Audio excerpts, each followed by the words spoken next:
let me now get to my theory of you. Now, there's an old interview I read with you, and I found this passage quite striking. Quote, and sympathetic, I should add. The movies I watch are often old Stalinist movies. The songs that I listen to are old communist songs. ... I fully admit it, but it is also my pleasure. Now, also, you're from Slovenia, you're from the Balkans. That part of the world has not developed ideally. There are far-right parties in many places. There's been war. The Balkans are still a disappointment. So there's a negative outlook on the world you're from, and I view your attachment to the communist label as a kind of nostalgia, like the old Stalinist songs, which you don't actually think are better than Beethoven, but it's some like the old East German women who love their Spreewald pickles, the old cars, the Trabis, and the communist label for you, it's like your Spreewald pickles, the Gorky. It's like the Trabi. And why not just cast it aside and live free? Why be so tied to your own nostalgia? That's my question.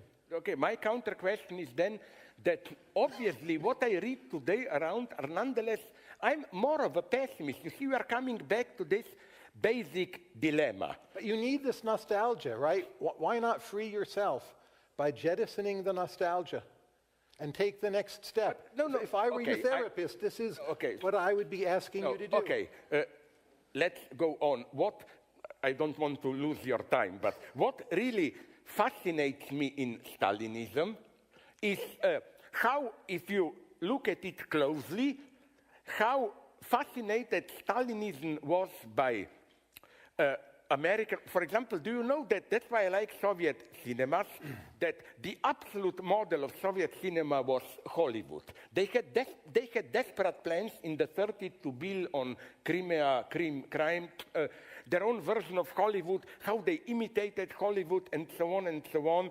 I claim that, you know, even explicitly, when Stalin was asked around 1930, his definition of a Bolshevik, he said, the one which combines Russian dedication to a sacred cause with American pragmatism, efficiency, and so on and so on. But, you know, behind this, what you call nostalgia is, for me, nonetheless, it's much more traumatic, if you want it. I am the first to admit, and that's my, maybe we share the opinion here, that's my criticism of, one of the criticisms of Frankfurt School. As I always repeat, look at Habermas. At his work, he began publishing in early 50s. Read all his work, and I don't think you will even guess from his published text that there is something like communism in East Germany. Frankfurt School, in a strange way, almost totally, I know there is Marcuse's book, Soviet Marxism, but it's very specific. And you know what makes it so strange? The central thesis of late Frankfurt School is dialectic of enlightenment. Horrors of 20th century, fascism, Stalinism, are not simply regressions to some dark past. They are deployment of a certain totalitarian, whatever we call them, potentials in the project of modernity itself. Okay, but isn't Stalinism a much more traumatic example of this than fascism? With fascism, things are relatively simple, I think. It's a model of conservative revolution and so on and so on. But Bolshevism, which tried to do a radical emancipation and it turned into a traumatic nightmare. I think even today we don't have a good theory of Stalinism. That's what bothers me, not any return to it. I will give you as a proof that it's not in this sense nostalgia, I will give you another example. I have such a memory. I always tell my friends jokes about life in the army. I served in the mid-70s in Yugoslav army. But you know, like, it was a nightmare, I know. But what fascinated me was never did I learn so much about ideology and my politically correct friend don't. For example, I wonder if some of you know, you don't have here any more military service in Norway. But basically, on the one hand, Yugoslav army was, as all armies probably, absolutely homophobic.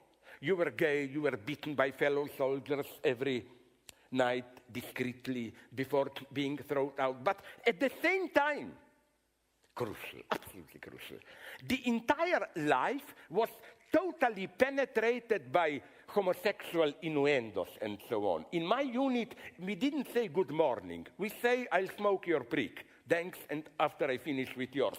So, you see, all these paradoxes, what fascinates me about ideology is, and this where communism interests me, is how, this is why Yugoslavia, which was relatively liberal communism, interests me. Do you know that in Yugoslavia, it wasn't just we have our own ideology, self-managed socialism? I mean this literally. Slovenia was a small country. We knew everybody else. Nomenclatura. This is sounding like more nostalgia to me. Army tales. We talked about smoking the prick, right? Okay, but the lesson I learned there, I don't care if you call it nostalgia, the lesson and I will tell you where I see real nostalgia today. The lesson for me is how an ideology can function, not only even if you don't believe in it, but it is prohibited to believe in it. This was the beautiful paradox of ex-Yugoslavia. I had two friends who worked in the Central Committee of the Slovene Party. They lost their job, you know why? Because they were stupid and took the ruling ideology too seriously.